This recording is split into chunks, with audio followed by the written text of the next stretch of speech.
Welcome to Masterclass, everybody. This is YouTube Masterclass. We took the Masterclass program training and came to Masterclass from YouTube creators. I'm Dr. Sheley. I got my PhD at California Institute of the Arts. I'm here to discuss with you cinema, film special effects, and we've got a couple of movies on deck here that I think I'll be able to fill the lecture's time in. And there's so many ways you can look into special effects. You can look at them like in the Andy Warhol way, where the camera's out of focus, but that doesn't stop from making a great movie, even when it goes in focus arbitrarily.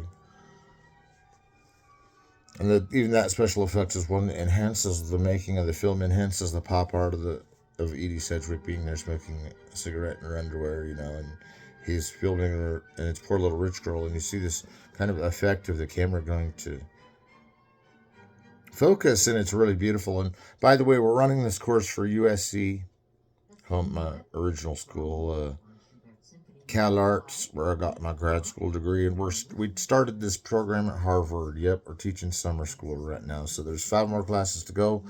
I got hung up on a couple of times by my previous suggestions on a film class, so I'm okay, but if I act a little ruffled, it's only because a few minutes ago I was fighting against time and space to see if I could wrestle up a way to save that last lecture that I had, but my notes are literally plundered, and I'm off book anyway, so I'd have to keep repeating the same thing if I made those mistakes. Now, mistakes for me aren't always the same thing as what would get a student in trouble. Like if I were to say something bad about somebody, then I could get in a lot of trouble with a podium like this, and I never do that when I have a podium like this. But it's not even really a podium, because that's like saying it's like a stand that you stand on and take a stand about, like you stand on your box and rank on everyone about the way they run things. No, I don't do that at all. In fact, we're very grateful to Harvard for letting us teach in that system, the USC for letting us teach in that system, and for California Institute of the Arts to let us teach in that system, and that I am a professor. You'll have to forgive me for this is only my first year, and now I'm governing this whole media of Masterclass through college and university, and it's taken remotely. You got to see all the classes. I've passed a few all the way through.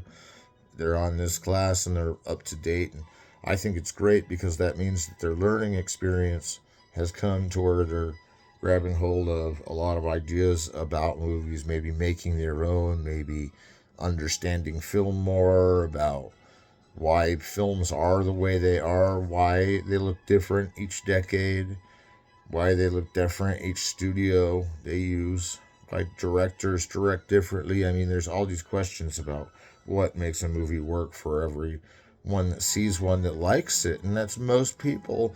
Most people do like movies down and deep. I've never really found that out in a poll, but I bet there are a lot more people that like movies than don't. Because for the one thing I do know, there's that whole question of should we be filmmakers if we can't be on the Peace Corps, because really the world is suffering without us joining the Army and joining the Peace Corps. And I'm like, well, some of these movies are harder to make than even that. And they make them anyway. And so, it's like, I remember one thing James Cameron was telling me that a long time ago is he said that, filmmakers from my generation, we had to launch rockets to the moon to even prove ourselves as a filmmaker, so your generation will never have that. And I'm like, jaw drop. I'm like, what? You had to launch rockets to the moon? No way. And that was when we believed the moon exists. He persists on with this whole Kubrick mythology all pouring around him like Zarathustra's in the background swelling in. And what I'm getting from it is that, like, the types of movies that are postmodern that use special effects as a way to bring attention to the movie and to make a movie seem like it's running in different durations by captivating the film audience at different moments during the film is why I'm bringing up the first movie we're going to look through. And we're going to look at this for a while. And it's Scanners, a film by David Cronenberg. Now, I know we're excited about Cronenberg. We saw some Cronenberg with Naked Lunch in the last couple of master classes. The whole William Burroughs writes on that desk in that garage in LA totally abandoned, totally running out of alcohol, totally like meshed up on whatever he's been asked to do. And in Naked Lunch, all hell breaks loose in the book, all hell's breaking loose in real life, even if nothing's happening. He's just sleeping at the bench and his book is automatically typing, because we believe all that about Naked Lunch. And then it came out of the sky, these aliens that are original ones that like anal probing or whatever, that these angels come at you and they desecrate you or whatever Naked Lunch was, but that there was bug powder and that everybody was stuck on it, and it was like everybody shot each other, and it's one of those David Cronenberg things. Well, check this out. First, I've got to lay some critical grounding of scanners. David Cronenberg said once that his films are like a virus and that they program through into the viewers, though they're being eaten away slowly by the virus that takes them over by the end of the movie. And in David Cronenberg's Scanners, the theory goes so far as to say, now we've got this new special power evolved into us, probably through genetics or something, and it's called a scanner. So you can make, if you're sitting and staring at someone, you can make their head explode by staring at it long enough. If you're like this kind of fearophobe type that just blows heads up on accident, or if a person challenges you to a match of blow up each other's heads, you always got to blow up the other guy's head first. It's like the balloon game in the carnival. Now, if you're getting your head blown up just randomly, that's one thing. But if you entered a cult to where people could get their heads blown up potentially, if something went wrong or even right for the cult, then you're right on there with me at Scanners. Because there is a whole cult of scanners that do the head thing and blow it up, and there's some that test it into the total recall range of derangement. And I'm telling you, it's not a pretty sight, but it's a beautiful movie, because one thing about the special effects is you got to have the people's heads blown up. Now, one thing that they're doing for that is like basically one of those mayhem shots where they get like a watermelon and crush it, like that comedian, I can't think of his name, but he crushes it with this big like sledgehammer. And that's kind of how you make a head explode, except you fast forward, slow mo it. We can't say enough about the special effects of fast forward and slow mo. We talk about Andy Warhol having a scene out of focus or in focus. Whether the scene was out of focus or not, it doesn't matter, because Edie Sedgwick was still smoking the cigarette, and you could still see the fumes of it in kind of this veiled kind of way. But in Hard Day's Night, we've already got all that worked through as far as pop art and as far as pop critical editing has to go. And editing still kind of is going the way of Hard Day's Night at this point. It's still, but now they're slowing down, and these heads are bursting open in this film. Okay, so now you got to make like a head look like claymation blowing up, have one layer of it, have part of it be film that you throw something at and it breaks, and you just like keep editing these shots together that look like the mayhem to the head. And then they start to blow up, they cut to the other guy, they look at the blowing up, they cut to the other guy, they look at the blowing up. You can cut back and forth between them. Make it real aesthetic that you can for these kind of movies. Now, Scanners is really weird because the computer kind of rescues the scanner from having to destroy someone by staring at them by making their head blow up. And I think the critical thing I'm desiring is that there's a cult for it, that there's a whole people that want for it, and that David Cronenberg's the real cult that I'm after in my own life. I'm more occultic and cultish about David Cronenberg than I am about the Scanners Club. I really wasn't big into the Scanners Club. I couldn't join that cult. I know every David Cronenberg production assistant has to join that club. But if you're telling me that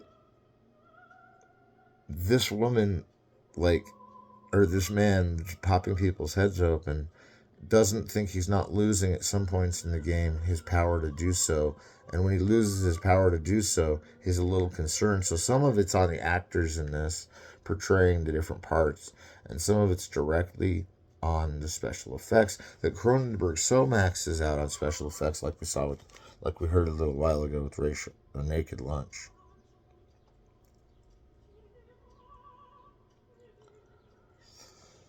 But as I journey further into this lecture, I want to make it all understood that the thematic effects that we have, most in-camera effects, like the fast forward or the Because you can take a camera like a film camera, like they did in Hard Day's Night, and if you overcrank it faster than 24 frames a second, then it'll slow down. If you fast crank it, if you slow crank it, then it'll speed up. And that's what you want, because with Hard Day's Night, they keep going from slow speed to fast to slow speed to fast, and they must have had a catch in the camera that had like divided it up so they could go into the past and into the future in the same elastic kind of shot. Art in the age of mechanical reproduction sure does put us at a well standoff for why this has Criterion cover to it, Scanners. And we all know, we respect this movie of the 80s, that the 80s were not a dull time of cantankerous cinema, that they were actually a fine, pleasant farewell for once to a real world that we knew as cinema structure. And cinema structure was one of those things that everybody followed the language of film. And everybody knew the language of film, like what a syntam was, and what a phoneme was, and what all these anachronistic or achronological or diachronic or synchronic or, all these semiotics that were learned in graduate school were being spilled out into the structural language. And the structural language of film is so underused even by deconstructionists like myself, who will divide to the point of finding down to the minutiae of what's in the film. And so that's why I'm qualified for this, because I've actually delved into some D.W. Griffith films, all the way deconstructing them, of course not by raising the semiotic sign, except in what the syntams reminded me of, and in most of those they were episodic. In this Scanners, they're episodic to the syntams. The syntams are what? S-Y-N-T-A-G-M. Syntam.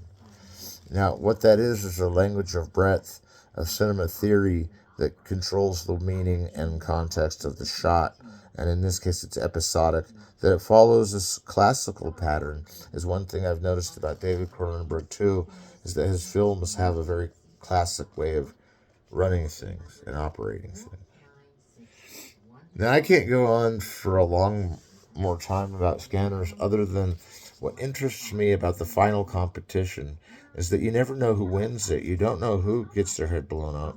And you kind of get the feeling the whole thing's on a loop and going to get repeated. The David Cronenberg themology is the darkness of man versus the supernatural effacement of the lower depths of the human mind, the human soul, the human body, which is the horror film in general. But he's a suspense thrillerist like Hitchcock, because it's a thrill ride. Scanners I would label more as a horror film. I may be wrong. It may turn out to be sci-fi in the end. And that there is a lot of digitizing. There's a lot of going from the computer to the scanner's mind to calm down their kind of outrageous burst into like explosion. That is what fares well for the Scanners and the beings of the Scanners.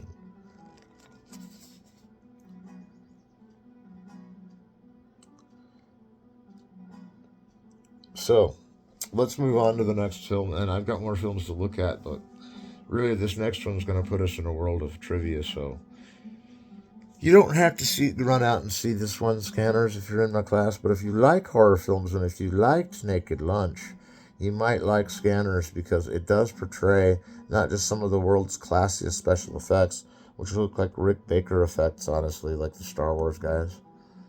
And these were even before that, most of them. But speaking of the Star Wars guys, here we are again with the Star Wars movies. Now, the Star Wars movies are getting really complicated, because originally there was only supposed to be 9 of them. And now there's like 13 of the Star Wars ones and a bunch of offshoots if you count like The Mandalorian and every episode of that. So let's not forget that there's so many extra Star Wars creations out there that someday all of it will be obscurified as the grand narrative of Star Wars that will have gone on forever, because no one's going to stop the eternal flame, right?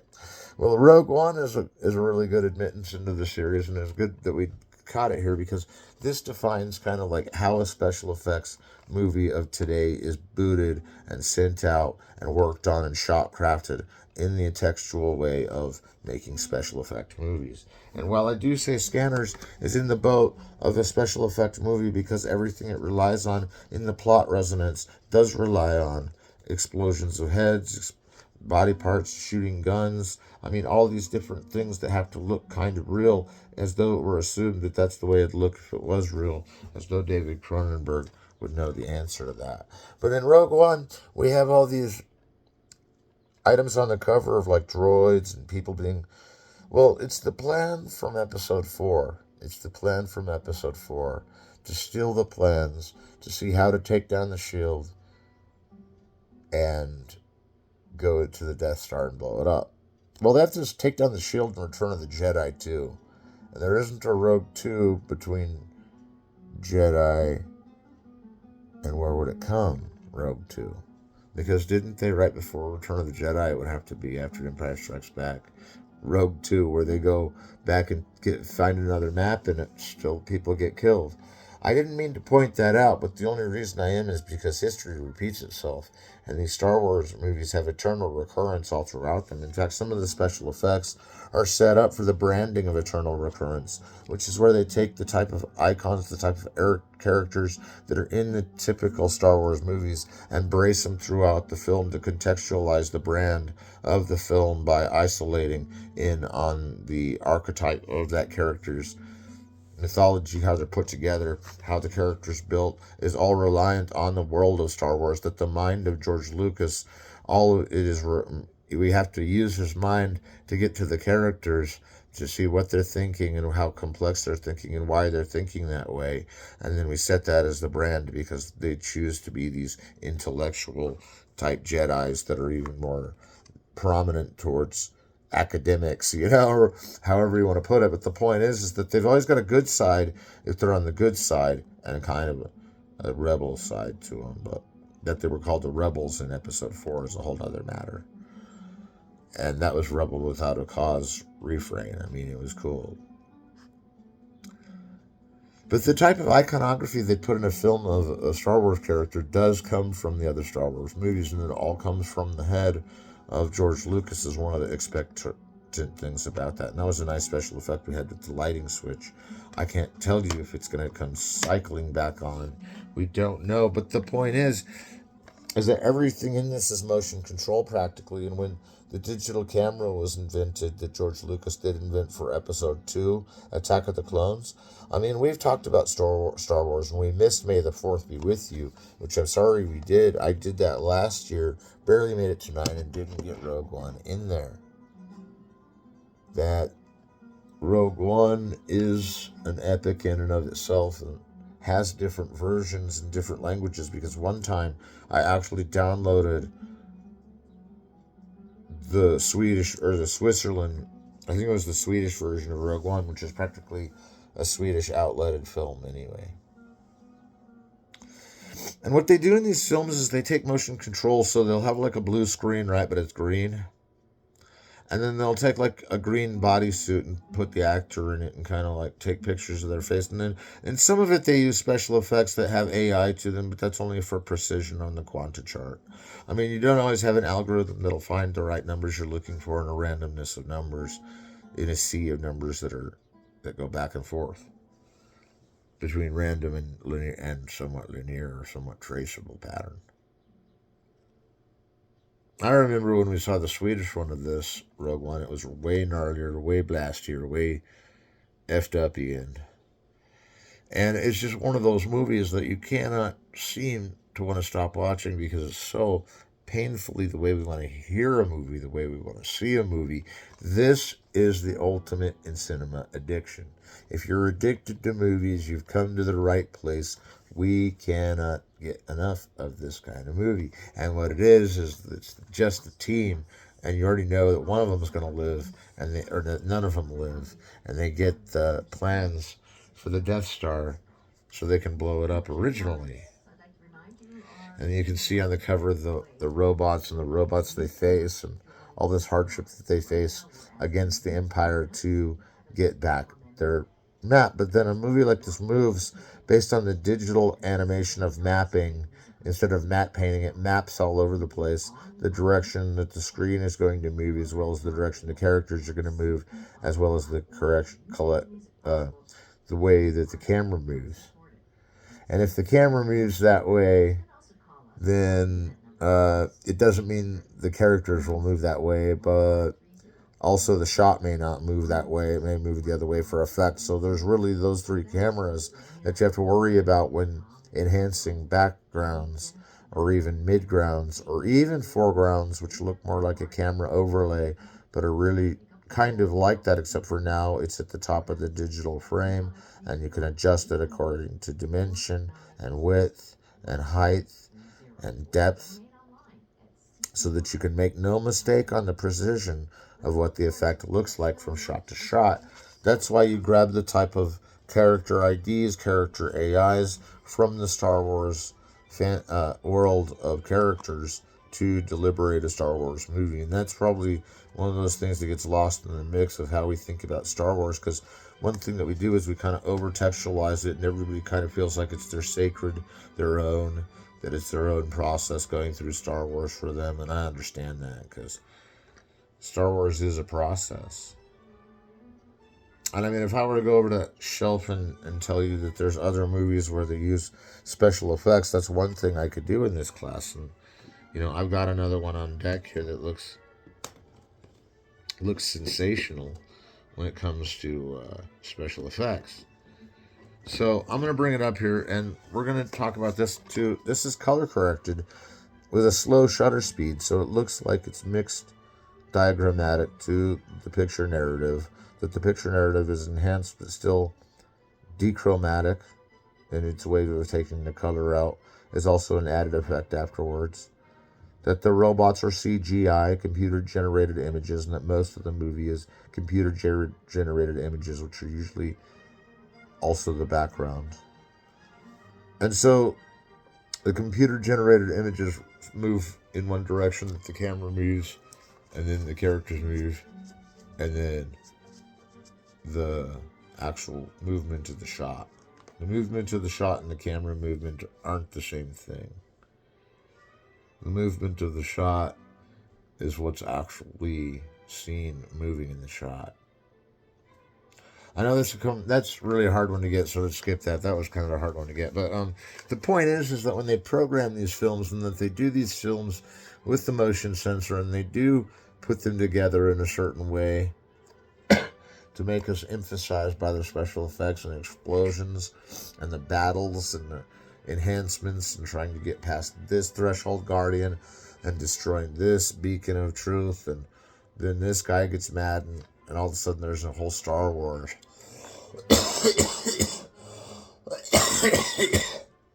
You'll have to excuse me, but I don't know how they do it at Disney, but they always have more Star Wars movies. Now, those aren't a problem, and they do kind of look like they're branded a certain way by the worlds of the film that coexist within them. Coexisting within them is the world that they see transcend and into the other planets that are available in the other Star Wars movies, whether or not it's on the timeline of the characteristics of the episode, which Rogue One stands alone as its own movie, but I hear it's also part of the May the 4th Be With You festival, and if that's the case, it's going to be a long way down, because I don't know if I'm going to be able to watch that. But, hold on, one effort point is being made here on what we're going to teach in terms of special effects, and I can actually give you one that is going to be kind of a funny story, like how I'm going to explain this. But this is the type of movie that you wouldn't expect to have any special effects. I mean, apart from hypnotic overcoats that make you look a certain way, make you react a certain way, whether it's the objectification of a woman, but she is kind of under the influence. Now, why I bring this out, you're asking me, it's a special effects class. And I'll tell you, we could actually spend some time on this film, because this film doesn't really use special effects. It uses long takes that kind of clumsily overlap another shot so that you know it's part of the next take. And these clumsy long takes are following Gina Rollins from the hospital to her home, and she's undergoing a nervous breakdown in the film, which is interesting because in those days you wouldn't necessarily take them back to the hospital if they were having, and even today I don't know how that works, but if they were having a nervous breakdown, they might have to go to the hospital. But she's having one for several days after.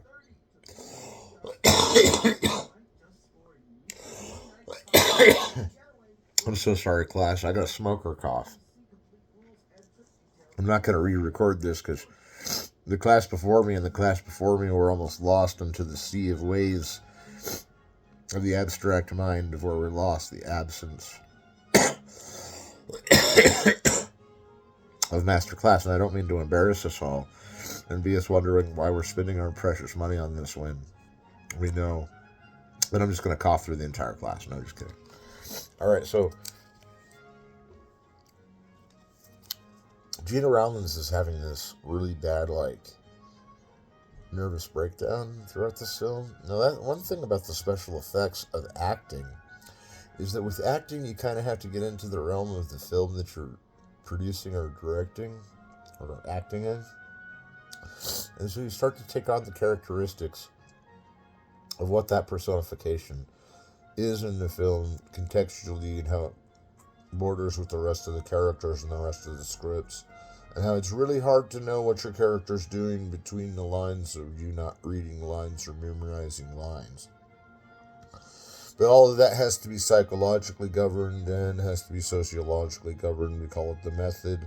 Sociological is like I'm going out and doing it, and psychological is like my mind and brain can keep under control. And so I think there's this whole problem with special effects in movies that when it comes to a woman is under an influence. I mean, normally we're used to these giant trains turning into transformers walking around blowing each other up. And now here's a movie that someone like Pauline Kael made, or where it's humanistic and it has a atheistic kind of view, and it's done in this kind of French New Wave way, and it's done so realism and realistic, and it's improv on top of everything else. So here's another special effect that they're using is improv, because what you do then is you don't have a script to read it in the way it goes. You're already talking about how you're making the movie. So even here they're using a trick of improv that no one else knows how to use, because really improv's so hard not to get redundant with, and that even in my class I seem a little redundant. I'm like, we should see this film. It is amazing. And I'm not making fun of the film. I'm just saying the redundancy level of the cinema isn't so much that you're not learning every day more facts. It's that a few things have to be said before anything else can be said. And those things can be like a repeat. Like you might hear about the blacklist again. But the point is that's the sociological and the psychological under the influence that John Cassavetes is kind of expressing, that kind of blacklisted guilt, or the House on Un-American Activities in the previous decade, taking everybody out of the country and everything. I mean, these are facts that John Cassavetes, who acted in a bunch of movies like Dirty Dozen, and that way he could make movies of his own, and he made Husbands, and he made Opening Night, and he made A Woman Under the Influence, and Shadows, and other than Shadows, he made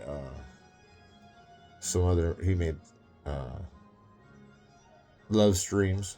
And we could go through his filmography again and again, and I'm already disjointing one of his film from an earlier decade that I can't put a name to it. But with Woman Under the Influence, we have the most achingly accurate scenography of a woman losing her mind in a nervous breakdown. Now here is the referee call to say, okay, now in the movie, did anybody get hurt? No, but we thought she really went crazy because she wouldn't get out of character long after the movie was shot, they're saying in some interviews. So now you got publicity for the film, and she said, yeah, I'm not really crazy, and I didn't really go to the hospital, she's saying in the publicity. But I did get to the point where I acted and felt crazy in the movie like I was supposed to be for the character in the plot that John Cassavetes so wanted me to be, and being his wife, I kind of played up the part a little bit. And that she's not playing it up to clown out the fact that she's a stereotype of woman that needs help in it. she plays a real woman. It seems like she really is going to have a nervous breakdown. And if she's going to have a nervous breakdown, then that's all improv anyway. And then this gets really interesting. Do you go crazy when you play the part of a crazy person in a movie? That's why I don't have any crazy people in my movie anymore, because I was in one and they thought I was the dude in the movie or something, and I was like, no, I'm not the dude from the movie. I was in the movie, but I'm not really the character of the movie in the movie. So I don't have enough clout to tell you, class act, to tell you that we're going to get some films going here for the rest of our class today, and we're not minding that it's taking us a millisecond. Sorry, class, I had to readjust. I'm not trying to bore you today or bearing witness to any mistakes, but even this has a special effect, and that is the improv button. And it's also the going too far on the method acting to the point where it seems real. And is that ethical if it's real? And how far crazy do you go to get real with the crazy? And those are all special considerations on the actor's part that have to be worked out by the actors. And that shows why the performance of the film is the effect that's being enticed in terms of the sensibilities of the perspectives of the viewer that we assume loves movies, because they wouldn't want to see a Cassavetes movie if they didn't love movies. And Scanners, I would say they'd be able to watch too. You know, it's one of those things you're able to watch it if you can turn away sometimes if it bothers you, but it's one of those political things where if there's a cult of it, there's a politics somewhere that says that they're being used to blow each other's heads up as these certain like FBI responders and everything. So the next film I want to look at is Night of the Hunter, which is kind of only for a few reasons I wanted to discuss. There's a couple of shots I wanted to discuss that had special effects in it. One is when the shadow of Robert Mitchum is over the two kids that are in the swamp, and he's about to come get them, and they're swimming away, and that they're running away, and that they're stuck in the swamp anyway. And it kind of reminded me of that film we saw the other day, Sparrows, by Mary Pickford. And then The Night of the Hunter has that shot with the shadow. Now, if you shoot a silhouette from behind or a person from behind, their shadow will show, but that you can tell they use some kind of special effect to make the shadow kind of go over them in the way that Home Alone breaks down the way special effects are made, by showing that you do just that, put a dummy in the way of the person and make it look like the dummy is real, so it seems like the person is there. Like, that's Home Alone respecting its own origin as a special effect movie. And I can respect movies that are made just for the sake of special effects. We like those. But this shadow looming over the kids in this movie is such a realistic special effect that I've got problems with anybody saying that, like, the Lillian Gish shadow you've seen later with the kids hiding and her sitting on the porch with the shotgun, and yeah, she's singing a Christian song, and we don't know, but that he's singing a Christian song too. Or he's coming to kill Lillian Gish, and she's got a shotgun, and I'm saying this is lit like she's got a spotlight on her. And again, our attention is drawn toward the aesthetic action of the frame that is deposited upon us in the idea that it keeps moving toward the potential ending of the film if it reaches that conclusion, which it always does. We don't have to ask if. We already know a priori that the film is going to run till it's done. They always show the whole thing, even if it's not the same version. That we have learned. So, there's 20 more minutes of this class, and one special effect I've always liked is the Voyage to Jupiter, or anything in 2001, A Space Odyssey, and I have that disc here, and I would go grab it, but it looks like it's a lost cause over there. It's over there, but I've had a lot of movies out, and I'd take you with me, class. We're not going to go over to 2001, but I want to discuss it. Because one of the things that's interesting about 2001: A Space Odyssey is I heard a lot of different directors kind of worked on it and helped with it and were uncredited on it and did a lot of the reshoot scenes that were used for the ultimate digital movie. And that Stanley Kubrick really hit high rank with 2001. Not just Dr. Strangelove was high rank, and everything before that, Spartacus, was high rank. But 2001 was more expensive than Spartacus at last. Very limited, more expensive than that, but let's say with 2001. So in 2001, you have matte painting, you have overlays, you have digital composites, you have planets really shot from a telescope, you have spaceships dancing to the music of the Blue Danube, and you have the outreach of Kubrick going through the quanta of time. That is, every moment in time that's a big turn of events for evolution is put with a monolith. Where the Planet of the Apes, at the beginning of it, the origin of man, they're still like these Neanderthal creatures. They're still like these beasts, and they're in suits, and they're men in suits. And they look really real, and they get attacked by a lion, and then they eat raw meat, and they get into fights with each other, and then as soon as they learn how to use a stick to beat one down, then they evolve into humans. And now we're in outer space flying around because he throws the bone, and it switches up and becomes a spaceship and hovers past.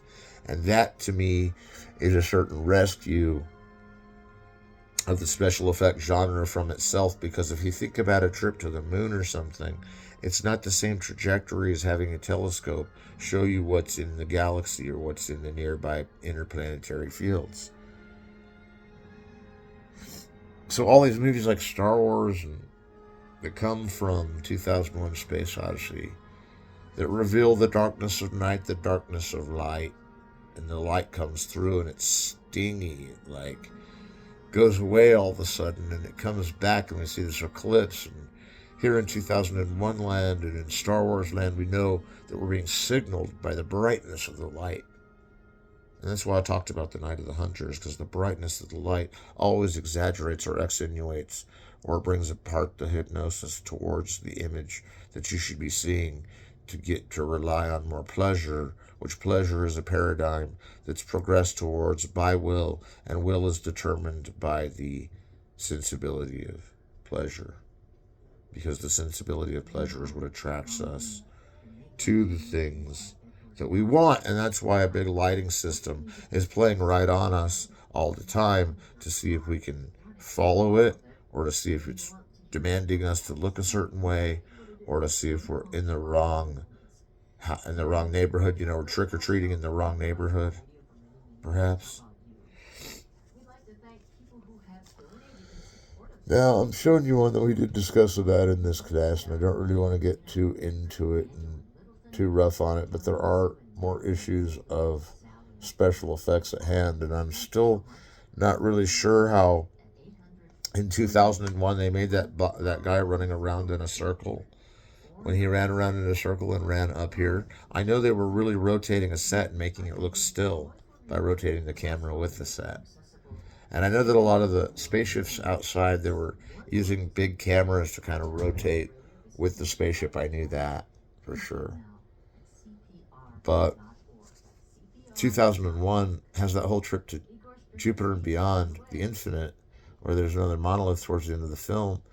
And there's like these big nebulas that are like circling and growing and building and crescendoing. And then there's these lava streams all over the place and going to the ground and taking light with them. And these light resources, again, are signaturing that we should look at the astronaut whose face is almost plastered against the screen and in freeze frame, and then in one of those like Kuleshov effects of showing to his face, to the lava rocks glowing, or the over the pit we go, the orange neon pit, or down the tunnel of lightning flashes, the tunnel of lightsaber flashes, or whatever you got. And this is how all of sci-fi was from then on in the cinema, and has been since, is like the 2001. I mean, Interstellar, which is recent, has a lot of effects that derive directly from 2001: A Space Odyssey. And then you get more Kubrick, and more Kubrick, you're starting to think, did we cover this, and is there a reason to? Did we cover this, and is there a reason to? Well, I do have to admit that Full Metal Jacket, Saving Private Ryan, Apocalypse Now, and a few others exist on Platoon, exist on Vietnam, and like Jarhead even, but exist on a military movie Depending on what war it's fought in, it makes a difference for the genre. But the genre of the war genre is every man for himself, and may the best man win. That's what the war genre is. These other genres we've been dealing with, like the horror genre, being the shadowy place of man, well, that's like finding out in Scanners why your head makes someone else's head pop because there's a reason for it. Like there's somehow a technologically grabbing that you have to do that. But in Full Metal Jacket, what's really interesting is that like the guy Matthew Modine that plays with the hat that says "Born to Kill" and the peace sign, already they're in the Vietnam War, so you know it's going to be big attacks, lots of napalm. You know, all the movies with Vietnam are big. This one's a little more claustrophobic because you're at boot camp the whole time, and the characters really had to go to real boot camp. And M. Arlie Ermey or whatever, he was a real drill sergeant, and that's why he's so hard on these guys when he starts yelling at them during the film. But what I'm going to say is something about these Vietnam War films is that, like, and that Saving Private Ryan does for World War II that no other film really does that I can think of, and that is to show the real toll and cost of war, and that is by not deifying the battleground as though it's a ravenous place, but making it consequentially the worst show on earth. The worst show on earth, meaning your friends, your family, all fighting with you and all falling to fallen soldier nonsense that you shouldn't have fought anyway. In Vietnam, where there's killing, there's a girl with a sniper gun that's knocking them all out like she does at the end of the movie, and I won't give too much away.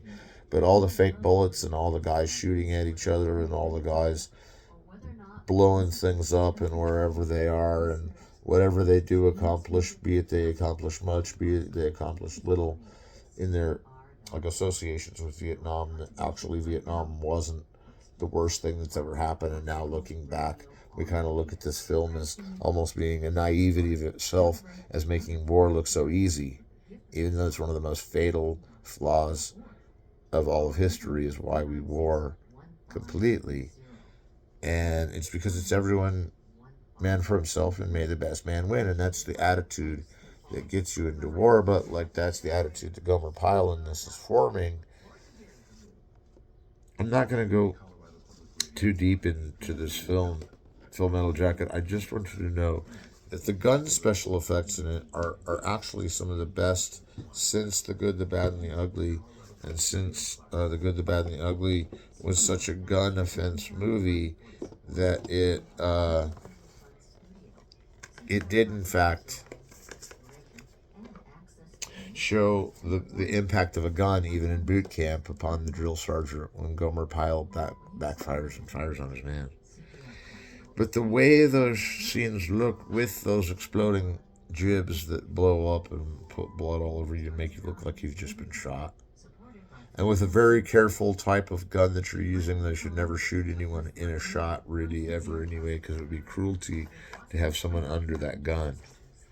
To have someone under that gun would be a really disappointing factor. But I want to talk about this film.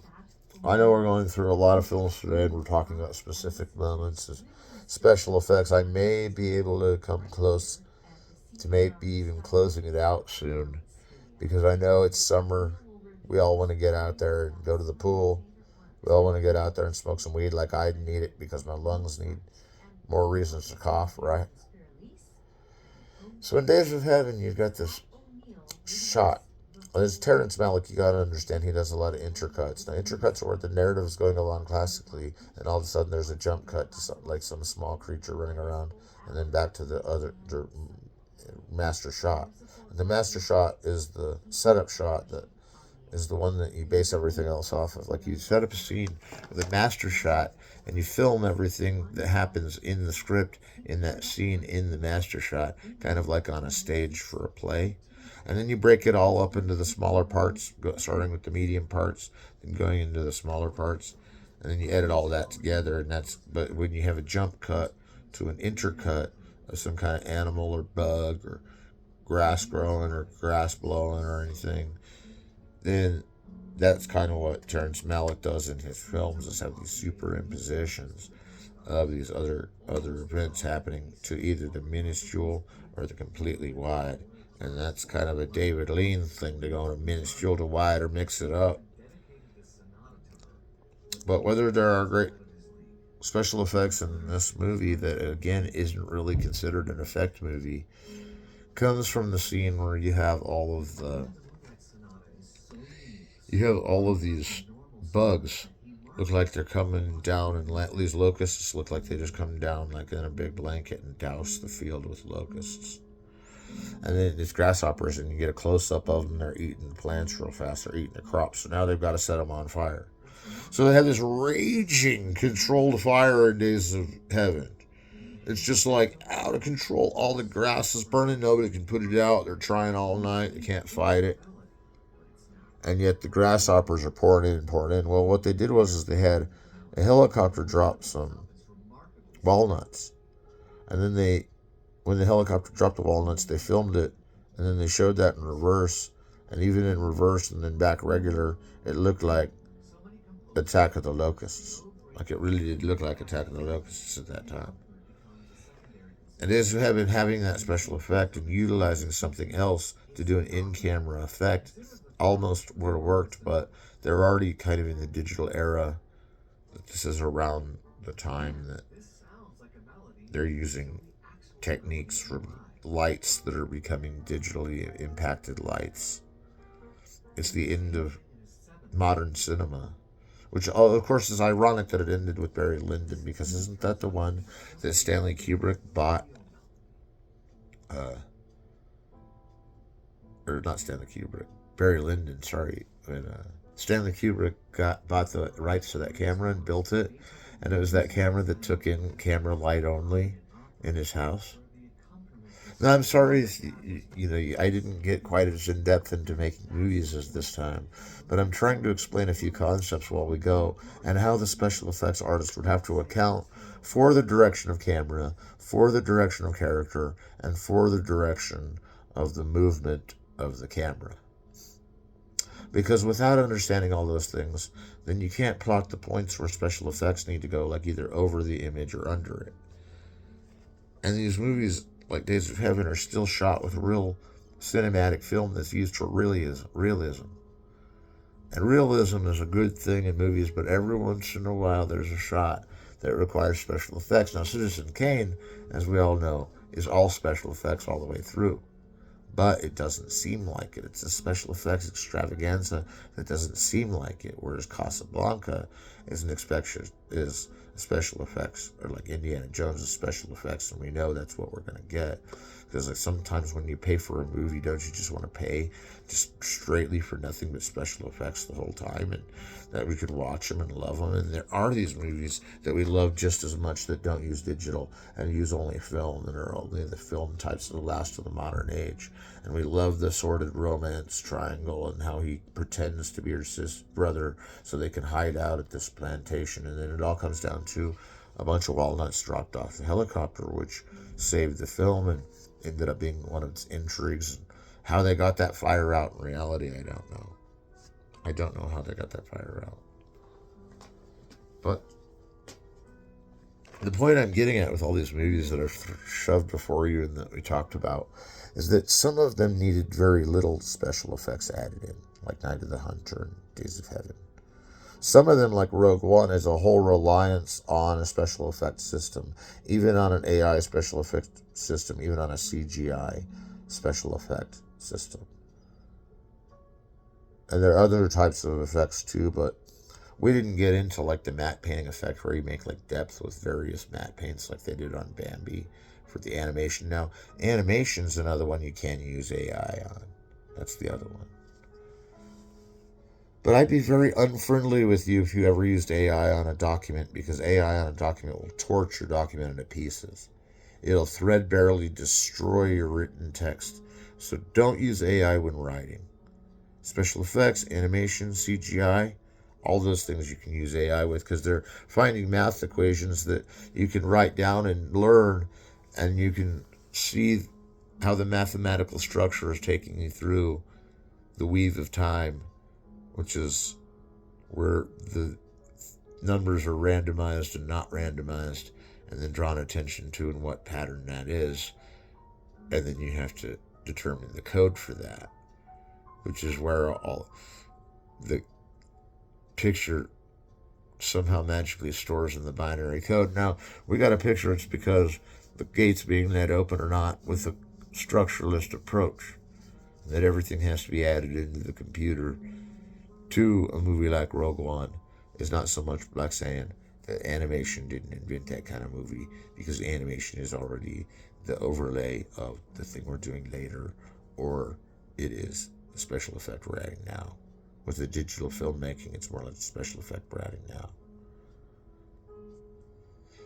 So, I hope you got a little bit out of this. I don't know if I really took it to where I needed to go with it, but what I'm trying to get at is some movies like Rogue One need all the special effects they can get to serve the genre of sci-fi and science mystery, and why these mysteries of the future, we predict them a certain way.